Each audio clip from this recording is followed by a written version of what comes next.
Welcome to student physics academy के इस competition power series में आपका स्वागत है। कंपटीशन पावर सीरीज में अपन 10 क्वेश्चन तक बढ़ चुके थे। आज अपन 11 क्वेश्चन से इस सीरीज को आगे की ओर बढ़ाएंगे। आपने मुझे इस कंपटीशन पावर सीरीज में भी नीट और आईआईटी वाले स्टूडेंट्स ने भी मुझे लाइक किया, इसके लिए आप सभी स्टूडेंट्स को थैंक यू। ओके, तो आगे अपन बढ़ते हैं। तो देखिए, आज नीट आईआईटी की इस कंपटीशन पावर सीरीज की जो नेक्स्ट क्वेश्चन है, जो 11 नंबर का क्वेश्चन है, वो देखते हैं क्या है। तो देखिए 11 क्वेश्चन क्या है। दो समान बिंदु जिनमें प्रत्येक पर 3 माइक्रोकूलम आवेश है। दो समान बिंदु जिनमें प्रत्येक पर 3 माइक्रोकूलम आवेश है, एक निश्चित दूरी मीटर में पर रखे गए हैं। यदि इनके पोजीशन वेक्टर, आपको पोजीशन जो निर्देशांक वो दे दिया ik + jk kk और 2ik + 3jk + 3kk है, तो इनके मध्य उत्पन्न स्थिर विद्युत बल का मान आप ज्ञात कीजिए। या क्या होगा, आपको ऑप्शन दिया गया है। तो बताइए क्या हो जाएगा। मैं इसको स्टार्ट करता हूँ, सॉल्यूशन स्टार्ट करता हूँ। आपको पता है जो इलेक्ट्रिक फोर्स होता है वो होता है k q1 q2 / r। इस पर आपके पास k की वैल्यू है, आपके पास k की वैल्यू है और आपके पास q1 q2 भी आपके पास है। 3 माइक्रोकूलम आपको बीच की दूरी चाहिए। केवल आपको दो निर्देशांक दिए गए हैं। क्या है, दो आपको स्थिति सदिश दे दिया। ये पोजीशन वेक्टर है। क्या है ये? Position vector. तो पहले वाला आवेश का जो q1 है, q1 दोनों में 3 माइक्रोकूलम है, तो q1 का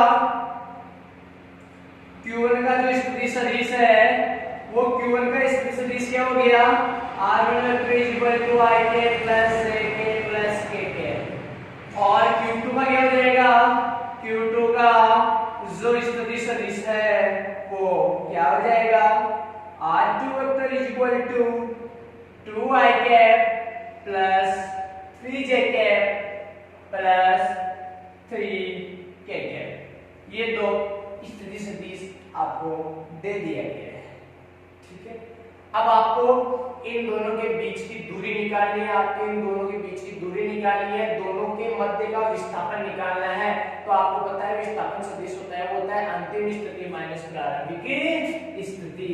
विस्थापन जो होता है, जो बीच की जो डिस्टेंस आप निकालोगे विस्थापन सदिश, वो हो जाता है अंतिम स्थिति सदिश माइनस प्रारंभिक स्थिति सदिश। r2 वेक्टर माइनस हो जाएगा r1 वेक्टर। तो बीच की दूरी आ जाएगी r वेक्टर = r2 वेक्टर क्या है बताइए। r2 वेक्टर है आपके पास 2ik 3jk 3kk and minus r1 vector क्या है आपके पास ik + jk + kk। ये आपके पास r1 वेक्टर है। तो देखिए स्टूडेंट्स क्या हो जाएगा, दो i में से i को आप घटाओ तो आ जाएगा i और 3 jk में से एक jk को घटाया तो 2jk, 3 kk में से एक kk को घटाया तो आ गया 2kk। ये आपके पास दूरी आ गई, बट ये दूरी का परिमाण नहीं है। लेकिन कूलॉम के नियम में ये जो आप यहाँ जो आपको चाहिए वो एक परिमाण है दूरी का। तो यदि आपको सदिश दिया हुआ हो और उसका परिमाण यदि आपको चाहिए होता है तो आप क्या करते हो बताइए बच्चों, आप क्या करते हो, इसका आप जानते होंगे। यदि कोई xik + yjk + zkk यदि कोई स्थिति सदिश होता है तो उसका परिमाण होता है √x² + y² + z²। तो क्या हो जाएगा स्टूडेंट्स, x² 1 y² 4 और x² + y² + z² 4 और कितना हो गया 4 4 8 8 1 9 और 9 का रूट कितना आ गया 3 आ गया। राइट। तो अब मैं इलेक्ट्रिक फोर्स निकालता हूं तो मेरे पास आ गया k का मान 9 × 10⁹ q1 q2 आपको दे दिया गया है। q1 और q2 का मान आपके पास है 3 माइक्रोकूलम। तो q1 q2 गुणा करो, 3 × 9 और माइक्रो 10⁻⁻⁶ माइक्रो गुणा करोगे तो 10⁻² क्या आ जाएगा -12 आ जाएगा। बटे में r², 3 का स्क्वायर करोगे तो 9 आ जाएगा।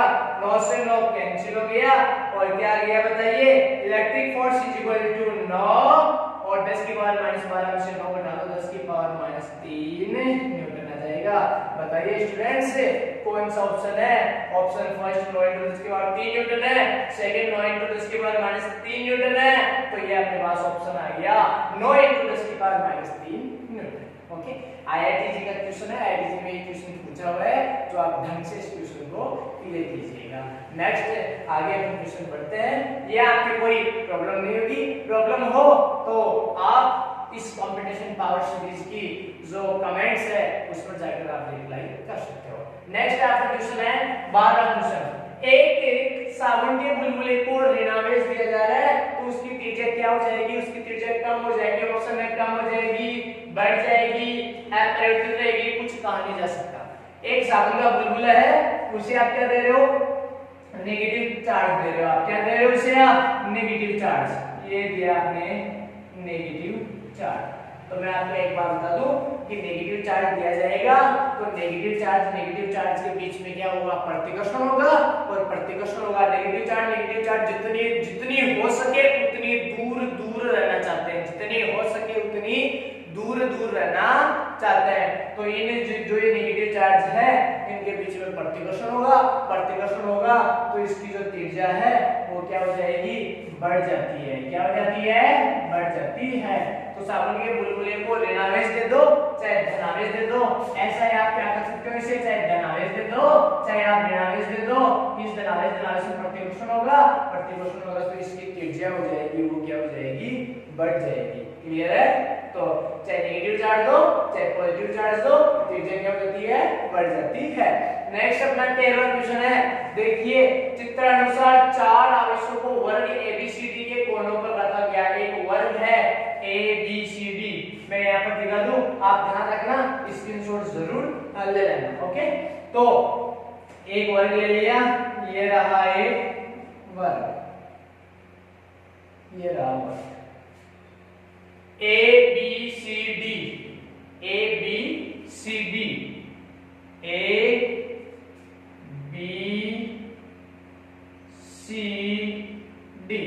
ठीक है। 4 आवेशों को वर्ग ABCD के कोणों पर रखा गया है। 4 आवेशों को रख दो, 4 आवेशों को ABCD में रखा गया है, केंद्र ऊपर रखे आवेश पर बल होगा।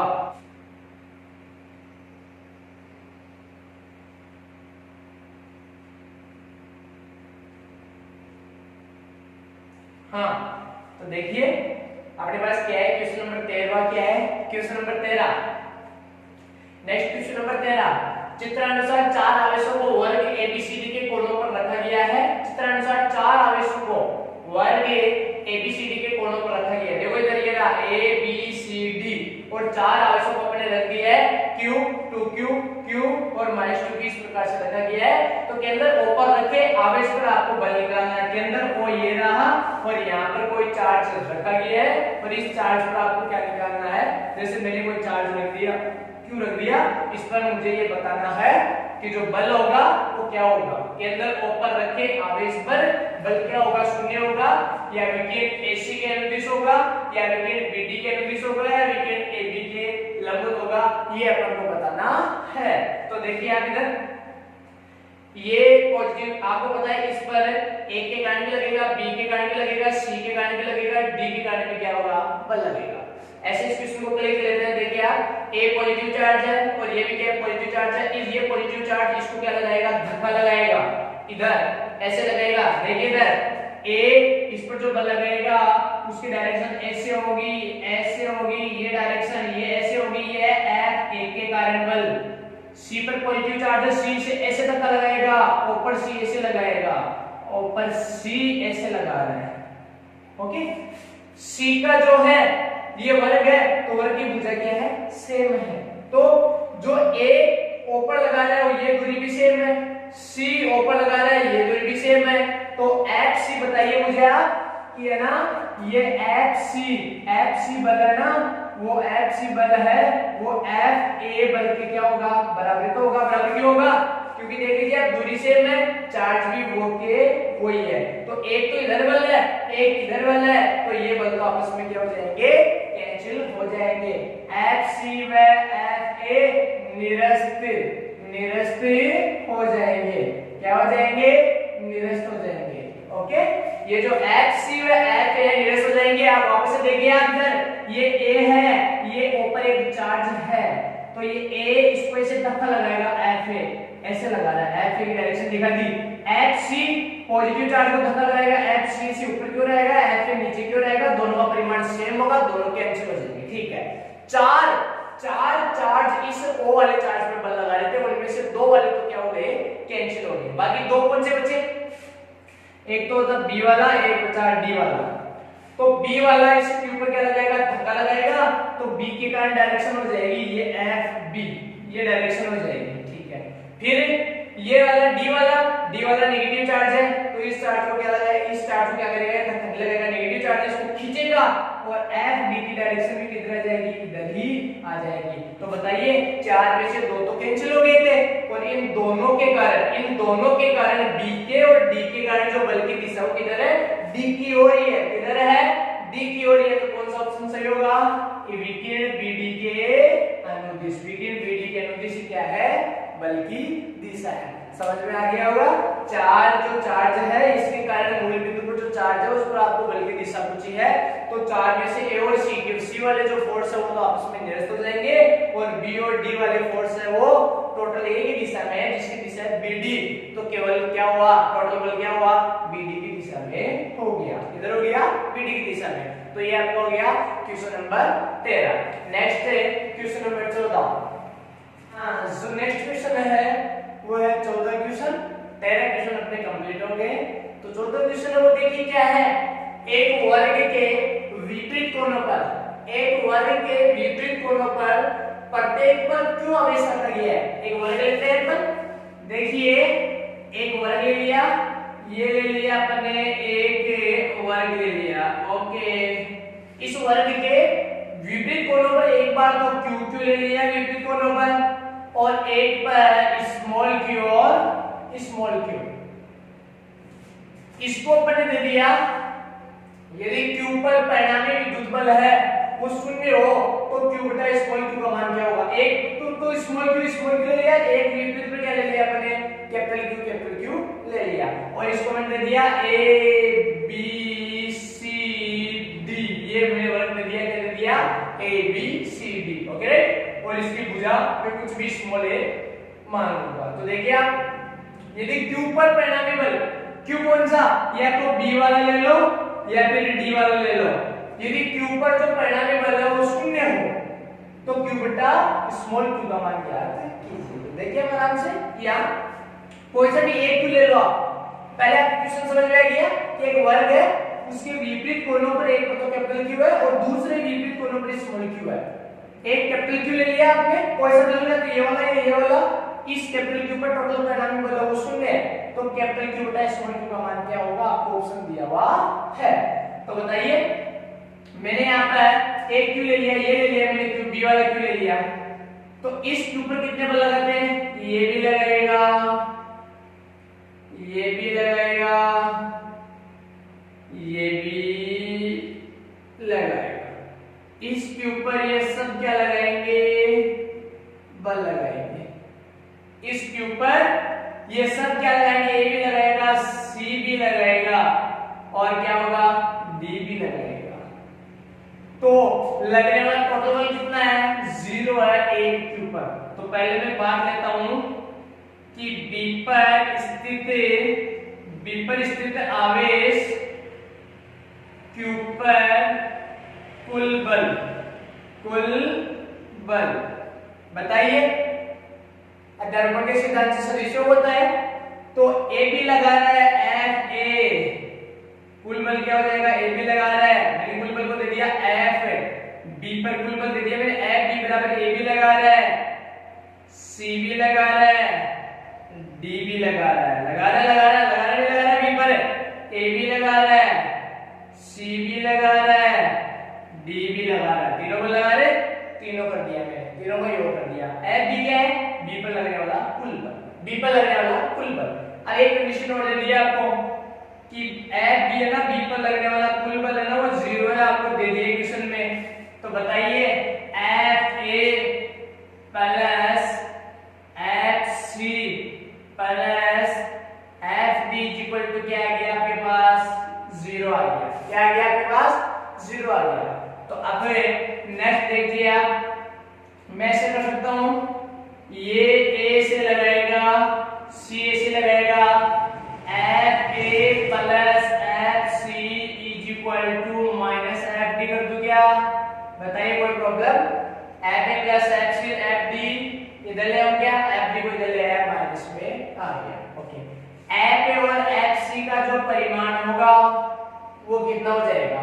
यदि इस f a plus f c का यदि मैं परिमाण निकालो और फिर डायरेक्शन लगा दूंगा तो वो क्या आ जाएगा? f a plus f c। देखो इधर f a plus f c देखिए, f a इसके कारण इधर ये बल लग रहा है, c के कारण इस पर ये बल लग रहा है, ये f a लग रहा है, ये f c लग रहा है, और d के कारण ये लग रहा है d के कारण। ओके स्टूडेंट्स, ये लग रहा है d के कारण।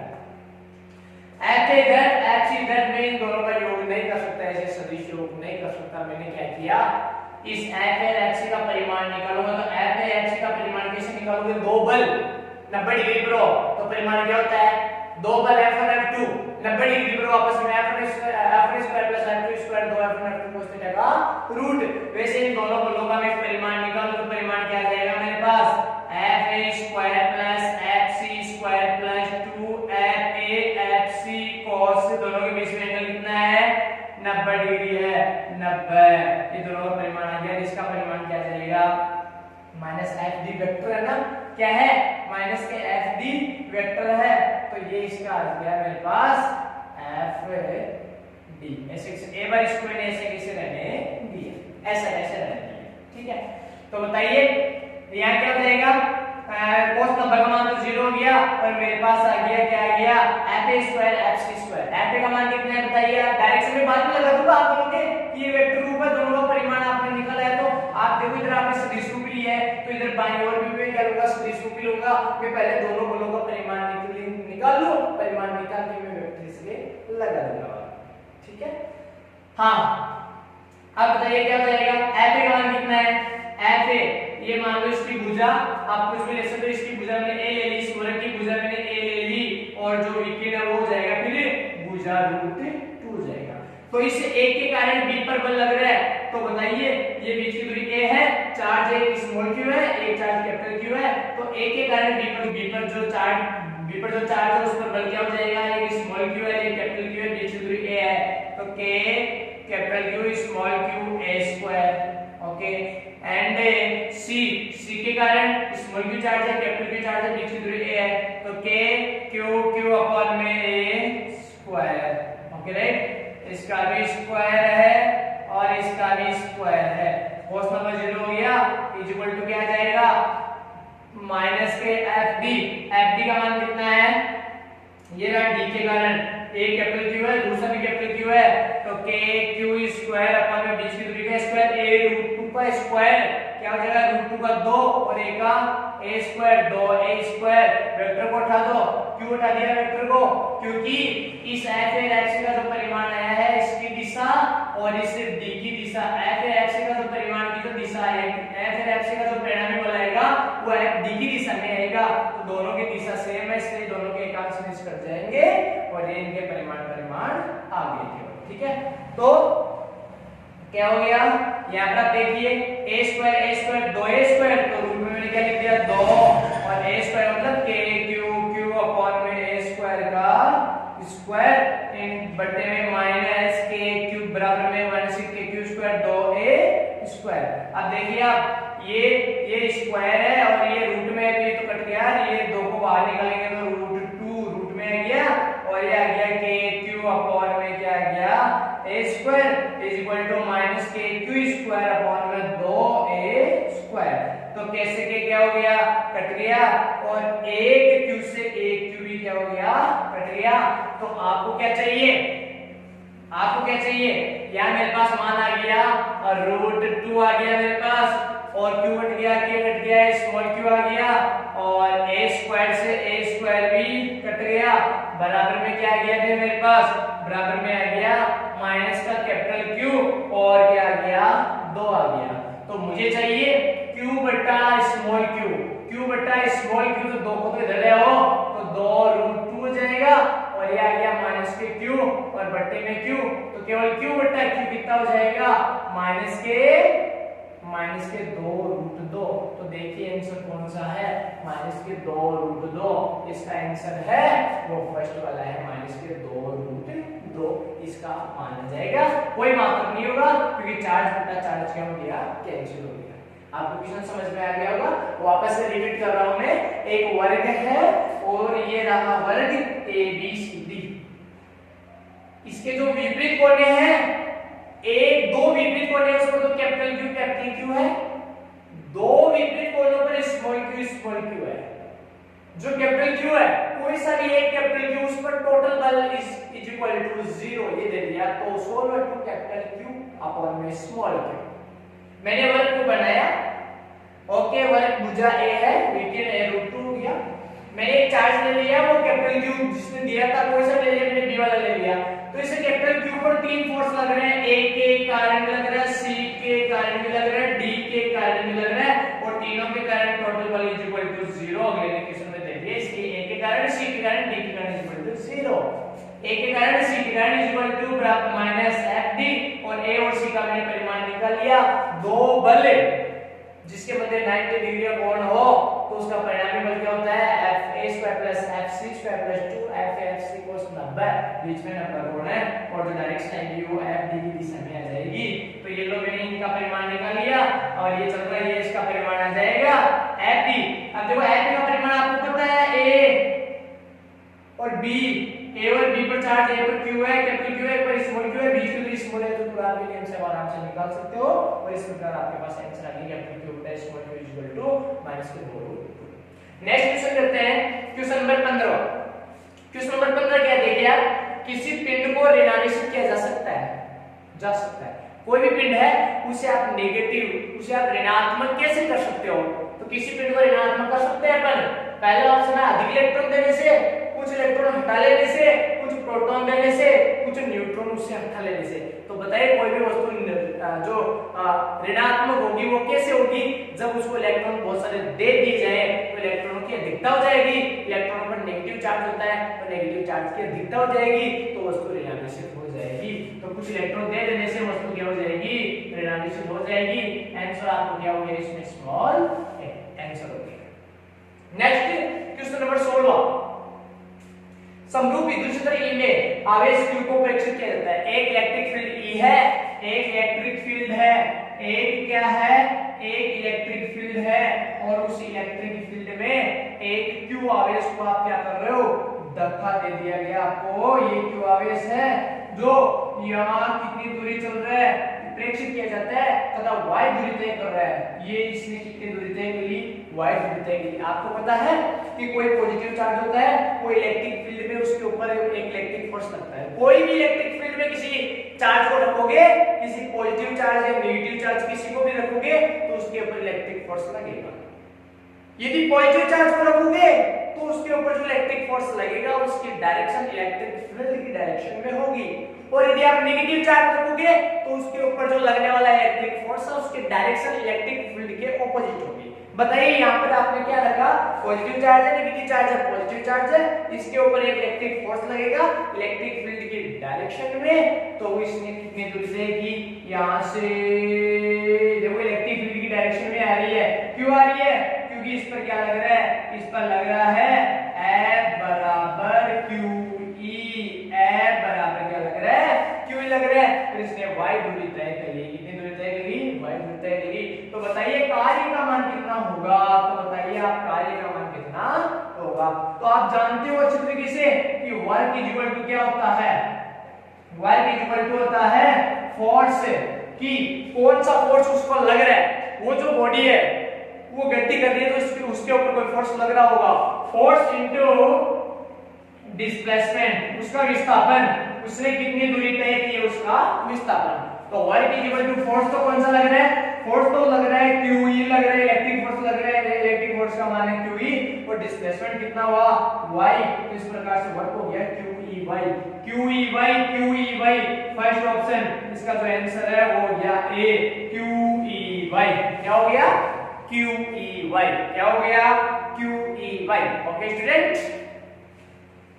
कंपटीशन पावर सीरीज का नेक्स्ट जो अगला क्वेश्चन है वो है क्वेश्चन नंबर 17, क्वेश्चन नंबर 16 हो चुके हैं। ओके, किसी भी क्वेश्चन में यदि कोई प्रॉब्लम हो तो आप कंपटीशन पावर सीरीज की जो कमेंट बॉक्स है उसमें जाइए और क्वेश्चन के बारे में बताइए, आपको उसके बारे में वापस से आपको डाउट क्लास आपको मिल जाएगी। तो क्वेश्चन नंबर 17 क्या है? क्वेश्चन नंबर 17, गतिमान आवेश से संबंधित ऊर्जा का कारण क्या है? गतिमान चार्ज, कोई चार्ज है जो कि मूवमेंट कर रहा है, तो उसके अंदर जो एनर्जी है, एनर्जी होती है, उसका रीजन क्या है? विद्युत क्षेत्र, फर्स्ट ऑप्शन, पहला ऑप्शन इलेक्ट्रिक फील्ड, दूसरा ऑप्शन है मैग्नेटिक फील्ड, तीसरा ऑप्शन है विद्युत क्षेत्र तथा चुंबकीय क्षेत्र, और जो चौथा है इनमें से कोई नहीं। तो बताइए, यदि कोई चार्ज है, मूवमेंट कर रहा है, तो उसकी जो एनर्जी का रीजन क्या है, उसके अंदर जो एनर्जी है उसका रीजन क्या है, कौन सी फील्ड से उसके पास एनर्जी प्राप्त हुई है? इलेक्ट्रिक फील्ड से। इलेक्ट्रिक फील्ड तो कब जनरेट होता है? जब चार्ज क्या होता है? स्थिर होता है, केवल तभी इलेक्ट्रिक फील्ड होता है, गतिशील होता है तभी इलेक्ट्रिक फील्ड होता है। लेकिन चार्ज यहाँ गतिमान है, गतिमान है तो इलेक्ट्रिक फील्ड भी जनरेट होता है, मैग्नेटिक फील्ड भी जनरेट होता है, और इलेक्ट्रिक फील्ड और मैग्नेटिक फील्ड के कारण इसके पास एनर्जी होती है। तो ऊर्जा का कारण क्या होगा?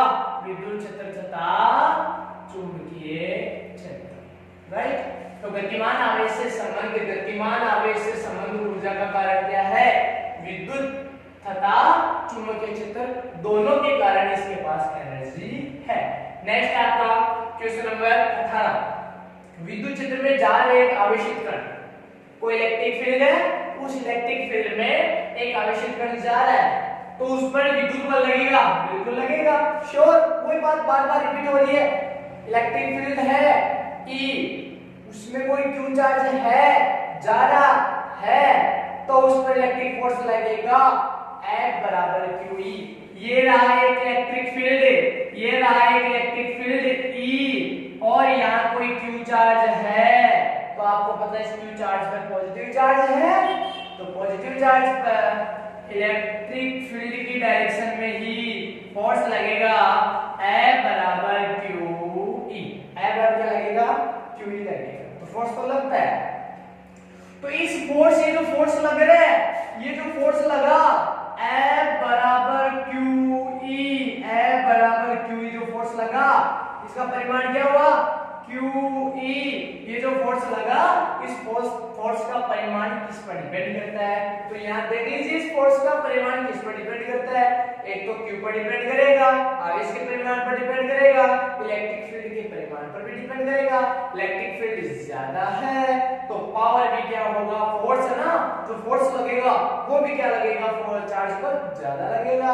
और यदि चार्ज का मान ज्यादा है, Q का मान ज्यादा है, तो भी उस पर फोर्स क्या होगा?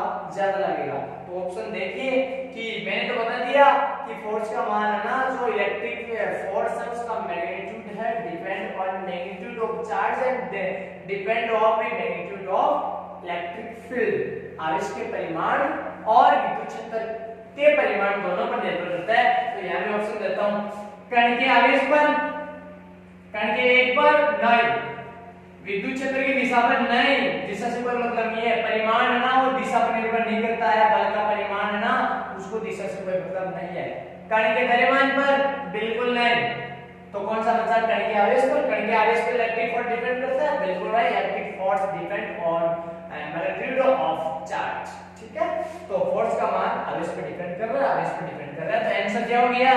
आंसर हो गया ए, और यहाँ आंसर क्या हो गया था? यहाँ आंसर हो गया था सी। नेक्स्ट कंपटीशन पावर सीरीज का 19वां क्वेश्चन, प्रकृति में किसी निकाय का विद्युत आवेश, प्रकृति में किसी निकाय का विद्युत आवेश सदैव निम्न में से किसके बराबर होता है? प्रकृति में एनीथिंग, प्रकृति में कोई भी वस्तु, कोई भी निकाय हो, उसके ऊपर जो चार्ज है वो कम से कम कितना संभव है, कितना होता है? निकाय का विद्युत आवेश सदैव निम्न में से किसके बराबर होता है? आवेश के न्यूनतम मान का अर्थ, आवेश का न्यूनतम मान, आवेश का न्यूनतम मान कितना होता है बताइए? 1.6 × 10⁻⁻⁹ कूलम आवेश का क्या होता है? न्यूनतम मान होता है। आवेश का न्यूनतम मान कम से कम 1.6 × 10⁻⁻⁹ कूलम होता है। किसी वस्तु पर कम से कम जो न्यूनतम चार्ज है वो है 1 प्लस माइनस 1.6 इंटू 10 की पावर माइनस 19 कूलम, प्लस में भी माइनस में भी। ये चार्ज इलेक्ट्रॉन के जाने से, ये इलेक्ट्रॉन के आने से, एक इलेक्ट्रॉन के जाने से और एक इलेक्ट्रॉन के आने से वस्तु के ऊपर उत्पन्न हो जाता है। तो बताइए कि किसी भी निकाय, इस प्रकृति में किसी भी वस्तु, किसी भी निकाय पर यदि कोई चार्ज पॉसिबल है वो कितना हो सकता है? पहला ऑप्शन है आवेश के न्यूनतम मान का अर्ध गुणा ना, आवेश का न्यूनतम मान 1.6 × 10⁻⁹ कूलम में इसका आधा चार्ज संभव है? बिल्कुल भी संभव नहीं है, क्योंकि आधा इलेक्ट्रॉन तो कभी भी, क्योंकि आवेश हमसे इलेक्ट्रॉन के ट्रांसफर के कारण उत्पन्न होता है और आधा इलेक्ट्रॉन कभी भी ट्रांसफर नहीं होता है, क्योंकि इलेक्ट्रॉन के कभी भी टुकड़े नहीं होते हैं। नेक्स्ट आपका बी, शून्य शून्य चार्ज। क्या शून्य चार्ज किसी, क्या न्यूनतम चार्ज शून्य हो सकता है किसी वस्तु पर? बिल्कुल भी नहीं हो सकता है, न्यूनतम चार्ज शून्य नहीं हो सकता है। यदि किसी वस्तु पर किसी निकाय का विद्युत आवेश सदैव नियम किसके बराबर विद्युत आवेश शून्य होगा तो क्या वही शून्य होगी वो तो वस्तु, वहां पर चार्ज क्या है? नेक्स्ट है आवेश के न्यूनतम मान का वर्ग।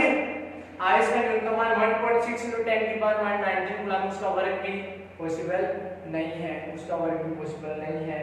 आवेश के न्यूनतम मान का पूर्ण गुणज, तो किसी भी वस्तु पर आवेश का जो मान है वो आवेश का न्यूनतम मान 1.6 × 10⁻⁹ कूलम का पूर्ण गुणज हो सकता है, 1 गुना, 2 गुना, 3 गुना, 4 गुना, जिसे आवेश का क्वांटीकरण कहते हैं।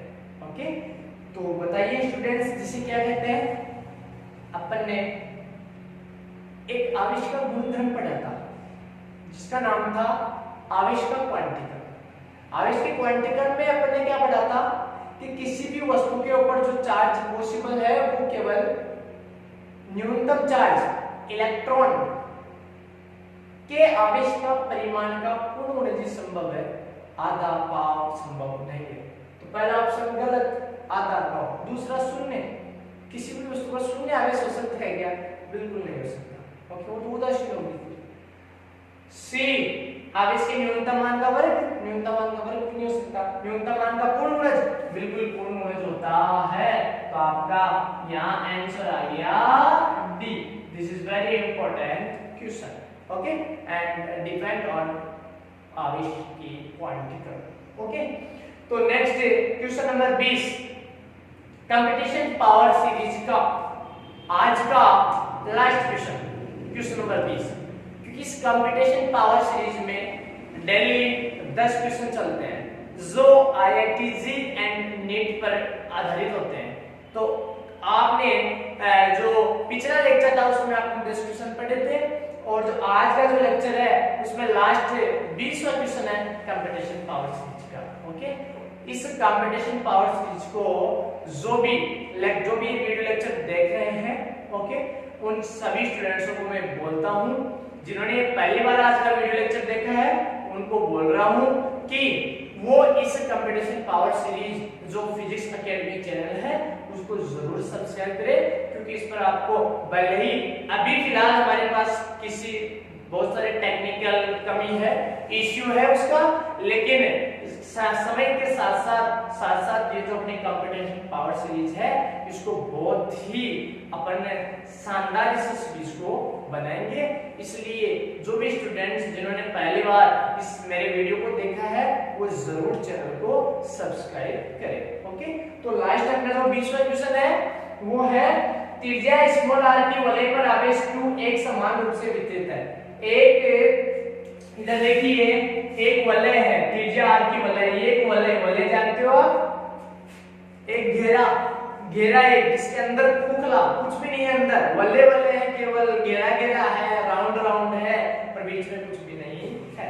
तो ये एक वलय है, कितनी त्रिज्या की? स्मॉल r त्रिज्या की एक वलय है। ओके, q एक समान रूप से वितरित है, इसके ऊपर कैपिटल Q आवेश, इसके ऊपर कैपिटल Q आवेश समान रूप से वितरित है, कैपिटल Q आवेश समान रूप से वितरित है। यदि कोई वलय, यदि कोई गोला, यदि कोई वलय या फिर कोई क्या हो गोला हो तो उसे जब चार्ज दिया जाता है तो उसके एक समान पृष्ठीय सतह पर क्या हो जाती है? वितरित हो जाती है। ओके, जब कोई चार्ज गोला होता है, कोई वलय होती है या गोला होता है तो उसको चार्ज देते हैं तो एक समान रूप से पृष्ठीय सतह पर वितरित हो जाते हैं।